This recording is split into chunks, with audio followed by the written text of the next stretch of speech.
C'est ma première vidéo YouTube, je suis hyper stressée.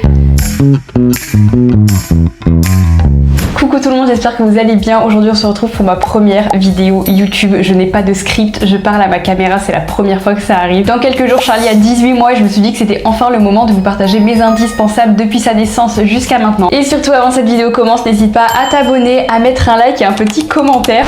C'est la première fois que je dis ça de ma vie, c'est trop bizarre. On commence cette vidéo avec l'arbre à biberon. Oui, qui l'aurait cru, l'arbre à biberon était un de mes indispensables jusqu'à 3 mois de ça. En étant enceinte, j'avais énormément de retours sur le fait que ça servait à rien, que c'était hyper encombrant et pas très esthétique. Et finalement, sans arbre à biberon, je ne sais absolument pas comment j'aurais fait. Quand elle était toute petite, Charlie, je pense qu'elle buvait 3 à 4 biberons par nuit. Donc quand tu te réveilles le lendemain à 9 h et que tu as tous tes biberons à laver, mais t'es tellement heureux d'avoir un arbre à biberon. Maintenant, avec le recul, Charlie a 18 mois, il n'y a plus d'arbre à biberon qui traîne dans la cuisine parce que c'est bon, elle n'a que 2 biberons en gros dans la journée. Mais si je devais vous conseiller quelque chose, c'est bien de prendre un arbre à biberon. En tout cas, c'est ce qui m'a le plus servi dans ma cuisine. Je pense qu'on est dans mon top 3 de mes indispensables de sa naissance et même à l'heure actuelle, c'est un de mes indispensables. Je parle évidemment de l'écharpe de portage et le porte-bébé, c'est deux choses assez similaires. On a commencé à porter Charlie en écharpe quand elle avait 2 mois, il me semble. Et honnêtement, ça m'a sauvé mes matinées quand Jérémy a repris le travail. J'étais globalement en galère à vouloir faire le ménage, les lessives, etc. Donc en fait, le matin, je la prenais juste en portage. Je faisais ma vie, elle s'endormait, c'était ma routine du matin, c'était génial. Et j'ai commencé à utiliser le porte-bébé, je pense 2 petits mois après, quand on a commencé à sortir à l'extérieur, parce que l'écharpe, en fait, ça me tenait beaucoup trop chaud. Et au niveau du porte-bébé, nous, le Love Radius nous a sauvés parce qu'il est totalement physiologique, donc le bébé est bien dans la balance. Je sais pas vraiment si c'est ça le mot. Et ce fameux porte-bébé, on l'a utilisé jusqu'à ses 1 an et 2 mois. On la mettait dans le dos avec ce porte-bébé. Dans toutes les destinations qu'on a faites, que ce soit Londres, Monaco, Menton, on avait toujours notre porte-bébé. Et même à l'heure actuelle, c'est plus le Love Radius, mais on a toujours un porte-bébé sur nous. On est passé sur le porte-bébé pré-maman, qui est un porte-bébé face au monde, pas très physiologique, mais c'est bon, Charlie, elle a 1 an et demi. Donc honnêtement, si c'est quelque chose à mettre dans la liste de naissance, franchement, je vous le conseille, foncez. Mon troisième indispensable, c'est le Nutri Baby qu'on m'a offert lors de ma gender reveal et vraiment meilleur cadeau qu'on ait pu me faire. Au début, je voulais absolument faire mes plats maison et c'est ce que j'ai fait pendant environ 1 mois et demi jusqu'à que Charlie découvre que l'industriel était largement mieux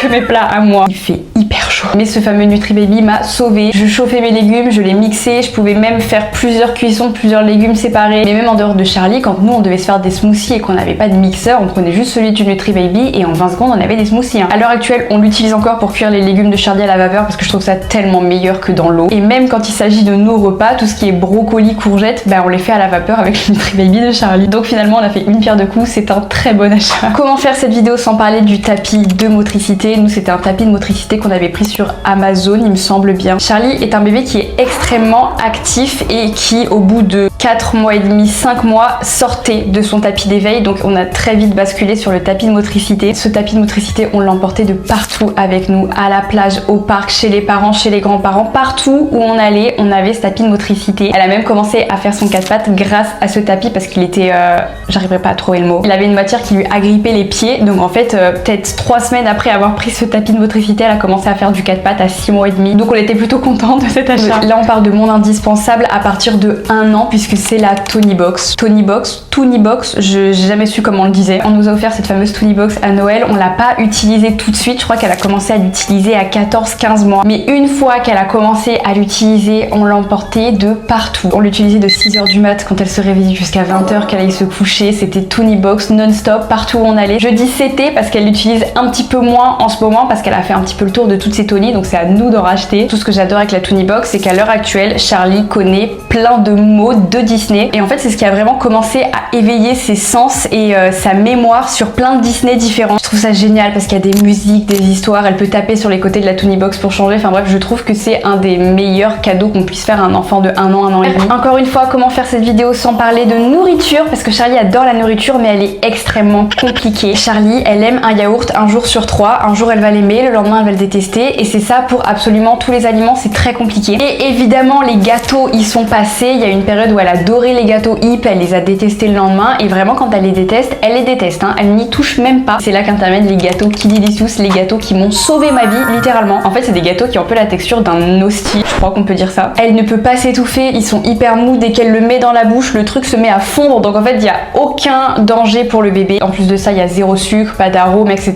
C'est vraiment très naturel. Et Charlie adore ces ces gâteaux, même à l'heure actuelle, elle continue de les manger alors que ça doit faire 6 mois qu'elle les mange, donc c'est vraiment un miracle. Kidilicious, ils font beaucoup de choses, beaucoup plus à Londres qu'ici, donc à chaque fois qu'on va à Londres, on ramène des gâteaux Kidilicious à la maison. Ils font des chips qui sont d'ailleurs les chips préférés de Charlie. Tu lui sors le paquet, elle se met à hurler, elle est trop contente et elle vient manger les chips. Donc honnêtement, sur cette marque, j'ai pas grand chose à redire, à part le fait que parfois c'est un peu compliqué de les trouver. Je crois qu'ils sont dispo que chez Carrefour et chez Leclerc, mais à part ça, franchement, c'est les gâteaux qui m'ont sauvé ma vie. Je pense qu'on arrive sur mon dernier indispensable. Je ne sais pas combien de temps cette vidéo aura duré. J'ai beaucoup de mal à faire des vidéos longues, il va falloir que je m'y fasse. Mon indispensable à partir de 9 mois, ça a été le lit au sol de Charlie. Charlie, c'est un bébé qui a eu beaucoup de mal à faire ses nuits et on a très vite basculé sur un lit au sol à partir de ses 9 mois. Déjà parce que du coup, nous, ça nous permettait de nous allonger avec elle quand elle se réveillait en pleine nuit et j'ai l'impression que ça avait déjà amélioré ses nuits. Il a fallu quand même pas mal de temps avant qu'elle s'y habitue. J'avais peur qu'elle sorte du lit, j'avais peur qu'elle grimpe. Elle n'a fait absolument rien de tout ça. La marque Housewood nous avait envoyé un lit de qualité juste exceptionnelle. Je n'ai jamais vu ça. C'est seulement il y a quelques semaines, voire un petit mois, qu'on a rechangé de lit pour encore plus gros. Parce qu'on avait fait l'erreur de prendre un lit de 90 sur 70. Bon, en gros, on était plié en 4 quand on dormait avec elle. Donc là, on est passé sur un 90 sur 190. Et comment vous dire que je fais mes meilleures nuits dans son lit. On dort super bien. Charlie a tellement de place, c'est hyper agréable. Et là, du coup, depuis qu'on s'est mariés, elle continue de faire ses nuits et c'est un bonheur. Le petit inconvénient, c'est que Charlie